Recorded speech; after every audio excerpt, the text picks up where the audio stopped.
नमस्कार, आप देख रहे हैं द रत्नेश टॉक और मैं हूं रत्नेश रंजन। मेरे सभी सामाजिक परिवार के सदस्यों का बहुत बहुत स्वागत है। जैसा कि मैंने अभी आपको एक वीडियो क्लिप दिखाया, ये वेब सीरीज टांडव का है, जिसमें सैफ अली खान कह रहे हैं झूठ को सच बताने की क्षमता रखो और सच को बड़े ही सम्मान के साथ हत्या करने की भी क्षमता रखो। तो ये तो था एक डायलॉग, लेकिन सच्चाई भी बॉलीवुड की यही है कि सारे झूठ आपके सामने परोसे जाते हैं बड़े ही सच्चाई के साथ, और आपके सनातनी परंपरा की हत्या बड़े ही सम्मान के साथ की जाती है। खैर, अभी मैं इस वीडियो में बात करने वाला हूँ किसान आंदोलन को लेकर के कि क्या सह और माप चल रहा है और इस खेल में क्या सच है क्या झूठ है, वो कौन सा झूठ है जो हम सभी के सामने बड़े ही चतुराई से पेश किया जा रहा है। झूठ को जो है बताने के लिए सच्चाई के थाली में परोसा जा रहा है, और किसानों की हत्या जो है पारंपरिक जो ईमानदार किसान है उसकी हत्या भी बड़े सम्मान के साथ हो रही है। जैसा कि हम सभी जानते हैं, किसानों के नाम पर आंदोलन और उस पर सुप्रीम कोर्ट फैसले से किसने क्या पाया क्या खोया, क्या हमने आकलन किया, क्या हमने समझने का प्रयास किया, क्या वाकई में सरकार को फटकार लगी है, सरकार की छीछा लेदर हुई है, क्या हमने इस बात पे कभी गौर किया। सरकार इस जिद पर थी कि कानून वापस नहीं लेंगे, और किसान भी जिद पे अड़े थे कि बिना कानून वापस हुए हम घर भी वापस नहीं जाएंगे, नहीं लौटेंगे। 9 से 10 दौर की बात हो गई है, किसान वही धरना प्रदर्शन कर रहे हैं, कृषि कानून को काला कानून बता करके। सरकार भी कह रही है कि तीनों कानून में कहाँ गड़बड़ है। किसान नेता गड़बड़ी बताने के बदले यह कहते चल रहे हैं शुरुआत से ही कि बस हमें कानून वापस चाहिए, कानून को रिपेल करें, रद्द करें, सिर्फ एक ही मांग, कानून वापस करो। तो फिर सवाल उठता है कि इस स्थिति में जो अगली बातचीत 19 जनवरी को, मुझे हिसाब से लगता है कि शायद ये 11वें दौर की बातचीत होगी, तो जो इससे पहले जो 6ठे 7वें दौर की बात थी, जब कहा गया कि मुद्दे पर सहमति बन गई है, तब लेफ्ट लिबरल जो गैंग हैं, वामपंथी जो हैं, किसानों को भड़काने लगे, बरगलाने लगे और अपनी भड़काने की प्रक्रिया तेज भी कर दी और कहा कि मुख्य मांग तो अभी बाकी है। और इस बीच 9वें दौर की बातचीत में सरकार ने कहा कि यदि कानून वापस करवाना है तो सुप्रीम कोर्ट जाएं। तो फिर किसानों ने कहा कि हम सुप्रीम कोर्ट क्यों जाएंगे।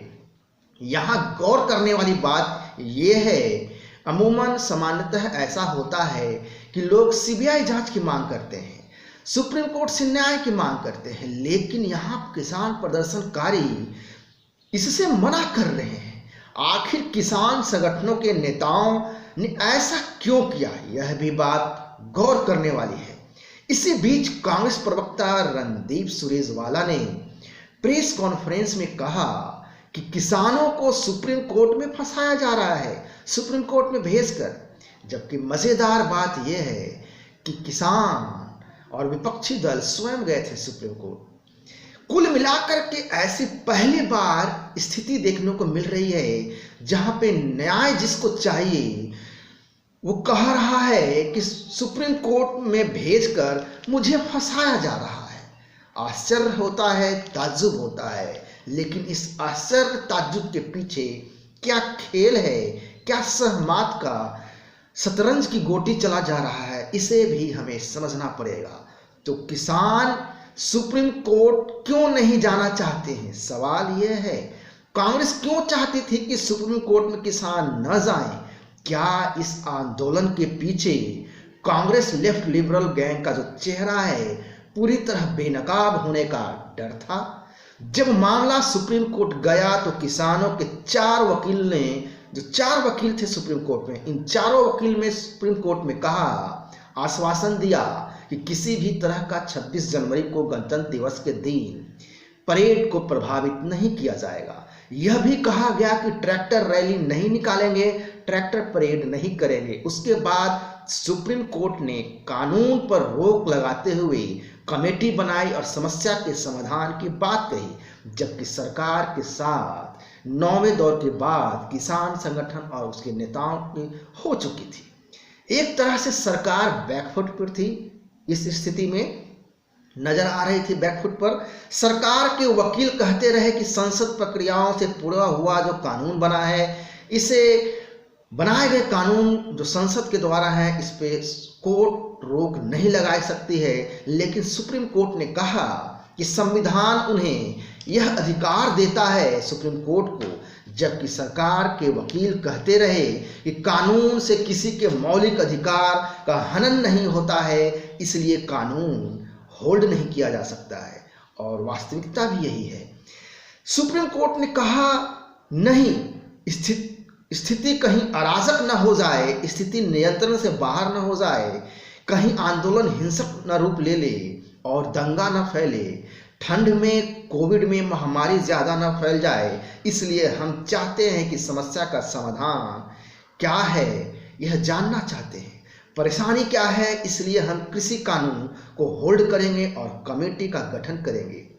और अब इसके बाद क्या होता है, इतना सब कुछ होने के बाद तमाम लेफ्ट लिबरल गिरोह के लोग जो किसान आंदोलन के नाम पर आम लोगों को, किसानों को भड़का रहे थे, उकसा रहे थे, हवा दे रहे थे, जो मीडिया की भूमिका में थे, वो तमाम लोग जो सलीम बनकर शाहीन साजिश कर रहे थे, कभी किसान बनकर योगेंद्र यादव बन रहे थे, जो पत्रकार से नेता और राज्यसभा का टिकट नहीं मिलने से वापस राजनीतिक विश्लेषक बन गया, ऐसे तमाम लोग जश्न मनाने लगे कि सरकार हार गई है, सरकार की एक तरह से हार हुई है।